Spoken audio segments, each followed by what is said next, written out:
CPM 40 കൊല്ലക്കാലം ഭരിച്ച തിരുവനന്തപുരം കോർപ്പറേഷനിൽ ഇക്കുറി ആദ്യമായി BJP ഭരണത്തിൽ വന്നിരിക്കുകയാണ്. ഭരണമാറ്റം സംഭവിച്ചതോടെ കോർപ്പറേഷനിൽ സംഭവിക്കാൻ പോകുന്നത് വലിയ രാഷ്ട്രീയ പോരാട്ടങ്ങളായിരിക്കും. 4 പതിറ്റാണ്ടുകാലം കോർപ്പറേഷൻ ഭരിച്ച ഇടതുമുന്നണിക്ക് കാര്യമായ പ്രഹരമേൽപ്പിക്കാനാണ് BJP ലക്ഷ്യമിടുന്നത്. തെരഞ്ഞെടുപ്പ് പ്രചാരണ സമയത്ത് BJP ഉന്നയിച്ച കോർപ്പറേഷന്റെ അഴിമതി കഥകൾ BJP ഭരണം ആരംഭിക്കുന്നതോടെ പൊടിതട്ടിയെടുക്കുമെന്ന് ഉറപ്പാണ്.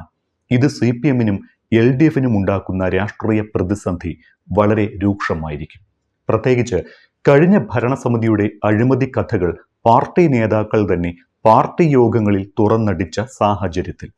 അങ്ങനെ വരുമ്പോൾ BJP കൗൺസിലിൽ സ്വാഭാവികമായും ഈ അഴിമതികളിൽ അന്വേഷണത്തിന് തയ്യാറെടുത്താൽ അത് CPM-ന് തിരിച്ചടിക്കുമെന്ന കാര്യത്തിൽ സംശയമില്ല. കഴിഞ്ഞ കോർപ്പറേഷൻ കാലത്ത് മുഖ്യ പ്രതിപക്ഷമായിരുന്ന BJP പല വിഷയങ്ങളിലും അഴിമതി ആരോപണം ഉന്നയിച്ച് വലിയ പ്രക്ഷോഭങ്ങൾ നടത്തിയിരുന്നു.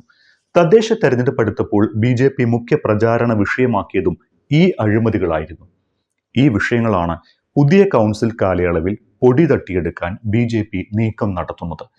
പിൻവാതിൽ നിയമനത്തിന് കത്ത് നൽകിയതും പട്ടികജാതി ഫണ്ട് തട്ടിപ്പ് മുതൽ വ്യാജ പെർമിറ്റ് വരെയും നീളുന്ന അഴിമതി കഥകൾ കഴിഞ്ഞ കൗൺസിൽ ഭരണകാലത്തും തെരഞ്ഞെടുപ്പ് കാലത്തും LDF-നെ പ്രതിരോധത്തിലാക്കിയിട്ടുണ്ട്. ഇപ്പോഴാണെങ്കിൽ കോർപ്പറേഷൻ ഭരണവും നഷ്ടപ്പെട്ടു. നിയമസഭാ തെരഞ്ഞെടുപ്പ് പടിവാതിലിൽ നിൽക്കുന്നു. അവിടെയും പരാജയപ്പെടുന്ന സ്ഥിതി ഉണ്ടായാൽ തിരുവനന്തപുരത്ത് പാർട്ടിയുടെയും മുന്നണിയുടെയും നിലനിൽപ്പ് തന്നെ പ്രതിസന്ധിയിലാകും. കോർപ്പറേഷൻ ആരോഗ്യ വിഭാഗത്തിലെ നിയമനത്തിന് CPM ജില്ലാ സെക്രട്ടറിക്ക് മുൻ മേയർ കത്ത് നൽകിയ സംഭവം കഴിഞ്ഞ കോർപ്പറേഷൻ ഭരണകാലത്തും തദ്ദേശ തെരഞ്ഞെടുപ്പ് കാലത്തും CPM-നെ കുറച്ചൊന്നുമല്ല വിയർപ്പിച്ചത്. ഇക്കാര്യത്തിൽ ക്രൈംബ്രാഞ്ച് അന്വേഷണം വരെ നടന്നതാണ്. ഇടക്കാലത്ത് അന്വേഷണം നിശ്ചലമായി എങ്കിലും കോർപ്പറേഷനിൽ BJP ഭരണം ആരംഭിച്ചാൽ ഇത് പൊടിതട്ടിയെടുക്കാൻ സാധ്യതയുണ്ട്.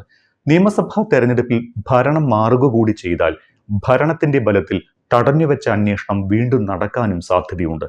കത്ത് തയ്യാറാക്കിയ കമ്പ്യൂട്ടർ അടക്കം മറ്റു തെളിവുകൾ നശിപ്പിച്ചുവെന്ന് ആരോപണം ഉയർന്നിരുന്നു. ഈ സംഭവത്തിൽ ദിവസങ്ങളോളം BJP കൗൺസിലർമാർ കോർപ്പറേഷൻ ആസ്ഥാനത്ത് സമരവും നടത്തിയതാണ്. പട്ടികജാതി ഫണ്ട് തട്ടിപ്പ്, വ്യാജ പെർമിറ്റുകൾ നിർമ്മിച്ചു, സ്വയം തൊഴിൽ വ്യവസായങ്ങൾ തുടങ്ങാനുള്ള സബ്സിഡി തുക തട്ടിയെടുത്തു തുടങ്ങി ആരോപണങ്ങളുടെ പെരുമഴയാണ് ആര്യ രാജേന്ദ്രന്റെ കാലത്തെ കോർപ്പറേഷൻ ഭരണം നേരിട്ടത്. പലതവണ ഇക്കാര്യങ്ങളെല്ലാം കൗൺസിലിലും പുറത്തും ആരോപിച്ച് BJP ഇടതുമുന്നണിയെ പ്രതിരോധത്തിലാക്കുകയും ചെയ്തു. എല്ലാ കേസുകളുടെയും അന്വേഷണങ്ങൾ അട്ടിമറിക്കുകയാണ് എന്ന് BJP പലതവണ ആരോപിച്ചു. പട്ടികജാതി ഫണ്ട് തട്ടിപ്പിൽ നഗരത്തിലെ ഒരു DYFI നേതാവിന്റെ പങ്കുവരെ ആരോപിക്കപ്പെട്ടതാണ്. വ്യാജ പെർമിറ്റുകൾ ഉണ്ടാക്കിയെടുത്തത് കോർപ്പറേഷൻ ഓഫീസിൽ വെച്ചാണ് എന്നും ഇതിനായി ഉദ്യോഗസ്ഥരുടെ ലോഗിൻ ഐഡികൾ ഉപയോഗിച്ചുവെന്നും കണ്ടെത്തിയിരുന്നു. ചില താൽക്കാലിക ജീവനക്കാരിലേക്കും സർവീസ് സംഘടനാ നേതാക്കളിലേക്കും അന്വേഷണം എത്തിയതോടെ അതും നിലച്ചു. സ്വയം തൊഴിൽ വായ്പയ്ക്ക് വ്യവസായ വകുപ്പ് സബ്സിഡി നൽകുന്ന പദ്ധതിയിൽ കഴിഞ്ഞ 5 വർഷങ്ങളിൽ പലപ്പോഴും വൻ തട്ടിപ്പ് നടന്നതായി ആക്ഷേപമുണ്ട്. വ്യാജ ജാതി സർട്ടിഫിക്കറ്റുകൾ അടക്കം ഹാജരാക്കി നടത്തിയ തട്ടിപ്പിലെ അന്വേഷണം എങ്ങും എത്തിയിട്ടില്ല. വീടുകളിലെ മാലിന്യ സംസ്കരണത്തിന് കിച്ചൺ ബിൻ വാങ്ങിയതിലും സ്വകാര്യ കമ്പനിക്ക് ഫൈബർ ഇന്റർനെറ്റ് കണക്ഷന് പോസ്റ്റുകൾ സ്ഥാപിക്കാൻ അനുമതി നൽകിയതിലും വരെ അഴിമതി ആരോപിക്കപ്പെട്ടു. ഇതെല്ലാം BJP-യുടെ വലിയ പ്രക്ഷോഭങ്ങൾക്ക് കാരണമായതാണ്. തദ്ദേശ തെരഞ്ഞെടുപ്പ് നടന്നപ്പോൾ ഇതെല്ലാം BJP വോട്ടിന് വേണ്ടി പ്രചാരണമായും ഉപയോഗിച്ചു. ഇതെല്ലാം തെരഞ്ഞെടുപ്പിൽ പ്രതിഫലിച്ചിട്ടുണ്ട് എന്നാണ് തെരഞ്ഞെടുപ്പ് ഫലം തെളിയിക്കുന്നത്. 2020-ൽ 51 സീറ്റുകളുമായി തിരുവനന്തപുരം കോർപ്പറേഷൻ ഭരിച്ച LDF 2025-ൽ 30-ൽ താഴെ സീറ്റുകളിലേക്ക് ചുരുങ്ങി. തീർത്തും അപ്രതീക്ഷിതമായ വലിയ ഒരു തിരിച്ചടിയായിരുന്നു CPM ഇവിടെ നേരിട്ടത്. തെരഞ്ഞെടുപ്പ് പരാജയം അവലോകനം ചെയ്ത പല പാർട്ടി യോഗങ്ങളിലും മുൻ ഭരണസമിതിക്കെതിരെ, അതായത് ആര്യ രാജേന്ദ്രന്റെ ഭരണസമിതിക്കെതിരെ രൂക്ഷമായ വിമർശനം ഉയർത്തിയിരുന്നു. കഴിഞ്ഞ ഭരണസമിതിയുടെ അഴിമതികൾ കോർപ്പറേഷനിലെ പരാജയത്തിന് കാരണമായി എന്ന് CPM നേതാക്കൾ തന്നെ പാർട്ടി യോഗങ്ങളിൽ തുറന്നടിച്ചു. ഈ ആരോപണങ്ങളിൽ പലതിന്റെയും തെളിവുകൾ ശേഖരിക്കാനായിരിക്കും ഭരണത്തിലെത്തുന്ന BJP ആദ്യം ശ്രമിക്കുക. തെളിവുകൾ പുറത്തുവിട്ടാൽ അന്വേഷണ സംഘങ്ങളും നടപടികൾ എടുക്കേണ്ടി വരും. അത് LDF-നെ എത്തിക്കുന്നത് തിരിച്ചടിയുടെ പടുകുഴിയിലായിരിക്കും.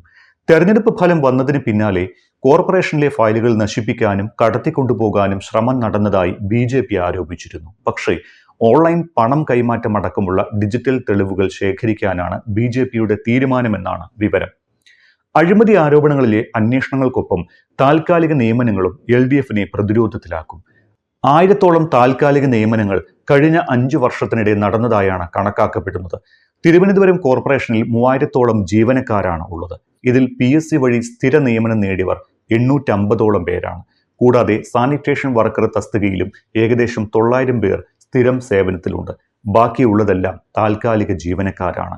ഓഫീസ് ജോലികളിലും ശുചീകരണ ജോലിയിലും താൽക്കാലിക നിയമനങ്ങൾ നടന്നിട്ടുണ്ട്. PMAY, അമൃത്, കുടിവെള്ള വിതരണം തുടങ്ങി വിവിധ പ്രോജക്റ്റുകളിൽ ജോലി ചെയ്യുന്നവരും ഇക്കൂട്ടത്തിലുണ്ട്. ഡാറ്റ എൻട്രി എന്ന പേരിൽ വർഷങ്ങളായി കരാറ് പുതുക്കി നിലനിർത്തുന്ന ഇടത് രാഷ്ട്രീയക്കാരുടെ ബന്ധുക്കളും ഇക്കൂട്ടത്തിലുണ്ട് എന്നാണ് ആരോപണം. ഇതിൽ പല തസ്തികകളും ആവശ്യമുള്ളതല്ല. താൽക്കാലികക്കാരുടെ കണക്കുകൾ BJP നേതൃത്വം ശേഖരിച്ചിട്ടുണ്ട്. ഇതിൽ പാവപ്പെട്ടവരെയും കടുത്ത രാഷ്ട്രീയമില്ലാത്തവരെയും ഒപ്പം നിർത്താനും നിലനിർത്താനുമാകും പുതിയ ഭരണസമിതിയുടെ ശ്രമം. ബാക്കിയുള്ള രാഷ്ട്രീയ നിയമനങ്ങളുടെയൊന്നും കരാറുകൾ പുതുക്കാതിരിക്കാനാണ് സാധ്യത. എന്തായാലും BJP കോർപ്പറേഷനിൽ അധികാരത്തിലെത്തുന്നതോടെ അത് ഏത് രീതിയിൽ CPM-നെയും ഇടതുമുന്നണിയെയും ബാധിക്കുമെന്ന് കണ്ടറിയാം.